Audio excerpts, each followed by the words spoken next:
Hi, welcome everyone. I hope everyone is having a great day. Today, I would like to talk about population of Manipur and what is coming towards us. Akogi Manipurgi population je akogi hogi bachai khargi mamangda or previous month khargi mamangda akogi experts in Manipur population je am wale masi hengalan mathok tai habi wafan khara koi parks and tana ki masi mathana masi ta singna darkar la ribra natragana akoi kari to da ge habi matangda ai yo wakhlun khran thamjage. And this video is sponsored by Push Any, and this is the only fashion international fashion brand by Manipuri. I description makada link hapcharamge ma'am sang check to view khoi masal support tominasi. Aina masi Manipuri population matang thamjage hari posi Manipur lai population masing je around koi 33 lakhs and something koi khang. Sigi manung sing sida regardless masida tribe Muslim Maitai whatever we are Manipuri. Aduna Manipuri you have a positive context of pula punjala kanda. Manipuri population je koi comparing to big countries okay population je yamde. Do comparing to small countries like Kuwait kumba Singapore kumba, it's not necessarily a small population not te ko adu ko population jida contribute to missing city quality labor adu ganda society da exponentially help to ngamba adu mami masing di yam wali ai ko di developing state developing country gi manung da include to ba ko gi underdeveloped oriba yam so contribute state mai manung da chen ba laiba gam oibnina ko gi lam jida lai missing educational level ko still lake ori ko yam high ori if comparing to other states like Bihar, UP, compared to education system, it's good. But financial education, I understand the women missing cam layer. Aduga financial education understand to Rakanda, man understand to report to the same apply to women missing a cam yame. See Matang Aina Manipur population related to engineering regions. Like 33 lakhs of population. If everyone, each and everyone could be quality person mo target. Masida in compared to the new pose, which if you top 1% include the missing say my earnings way annually 80 lakhs kumba 80 lakhs annually earned with our emoji top 1% even the salary billionaire multi-millionaire yam one top 1% have pose 1% population da say IT lakhs earning man da chan gi ta Manipur lai population ji ma say top 1% du san at least top 2% san da mi ngak du ba ta ga di then akoina sida lai population ji ma sing ji regardless of our number quality will speak for us but the quantity ma kan da akoina society degenerate to ga mi ngak lai ta ga di akoi society da mi ma sing ya me we can have again profit again adu ta di akoina kai do no akoi expertsing adagidi akoi field sala kanda life ki no day to day work to kanda earn to rivasing nataba life the happy life ma create or duga earning system ma create or business run to riba entrepreneur to riba self employed work to riba mayam singina akoi masel sing tanga kanda support pinara kanda even government na jo sida government you have a policy program am hapsala kan financial education ta kanda mi myam ni life the uplift on no boina hana simba taragadi simba taragadi ngasai population you grow to the kasu it will not be a big matter anymore maram di hoje matam nanga masing yam the region ji kai inwar taragadi ai family pesa pai de ai isa ama like tam matam da ai pesa am sang madu provide to bungam de ani le matam ni yam wai ai kamai ohum le dun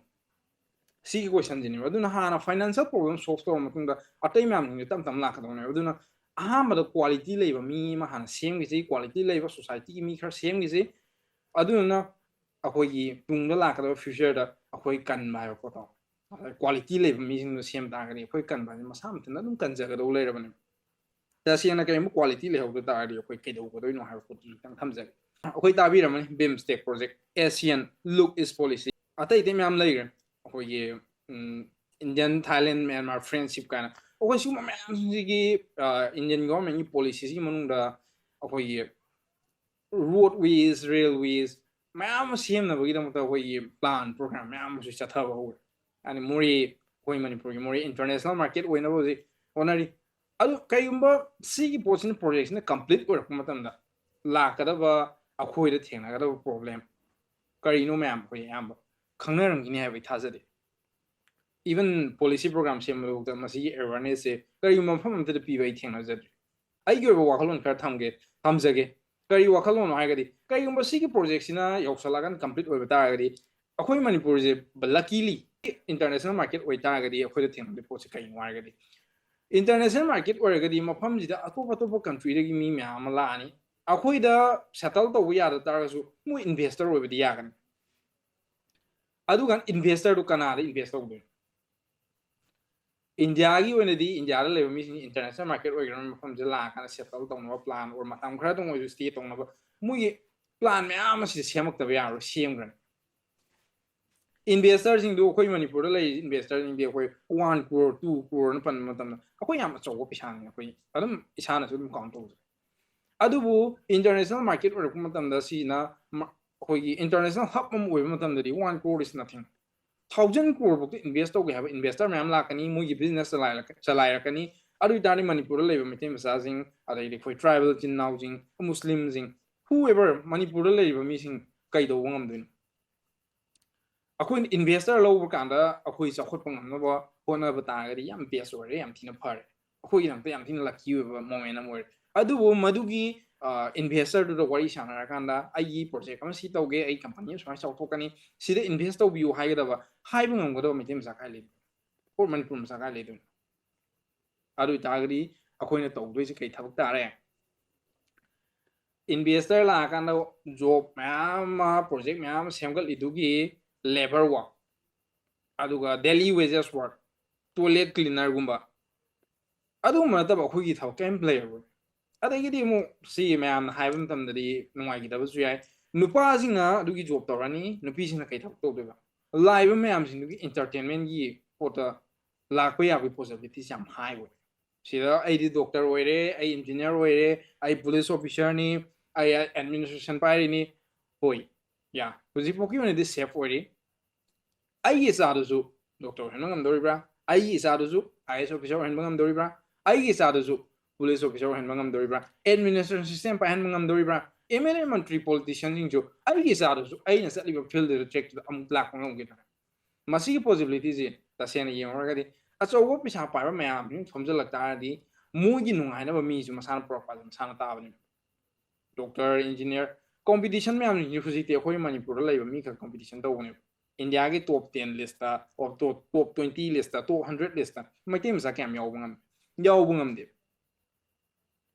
अदुई तारगदी administration system जु medical service जु engineering service जु police everything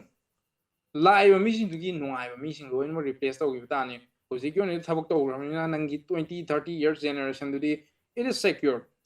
but future unity madu secure oirabra hai taragadi competition do yam tough or competition the sang panina 100% guarantee taude aduna masisu still consider to we have for amane aduna akogi hojik matam laiba expert sing akhang ai jingna tana biarkana manipur je lakadoriba within 5 to 10 years manung resi projection complete or from the international market or from the atopum india gi laiba mi singi investors india da laiba investor in sangyal lakan invest tausalakpa Myanmar की side दसु China दगी Thailand दगी ma'am सिंग लागा थोमजलकान investor ma'am लेरकान सिजना international hub ओइबा मतमदा अखोइना फंगदबा disaster ओइगदबा situation दुगी कन्नबगदमदा खोइ करि मखरदि तौ मथौ ताई population की quantity थीबी मोटा क्वालिटी खर मैटर ओइबा मीजिंग पुथोकनबगदमदा अखोइ होनबा मथौ ताई मसी याम इंपोर्टेंट ओइरेना आई मैम सिंगदा मिकअप थोकनबगदमदा हाइजनिंगे and thank you so much for watching until the end of my video. Thank you so much.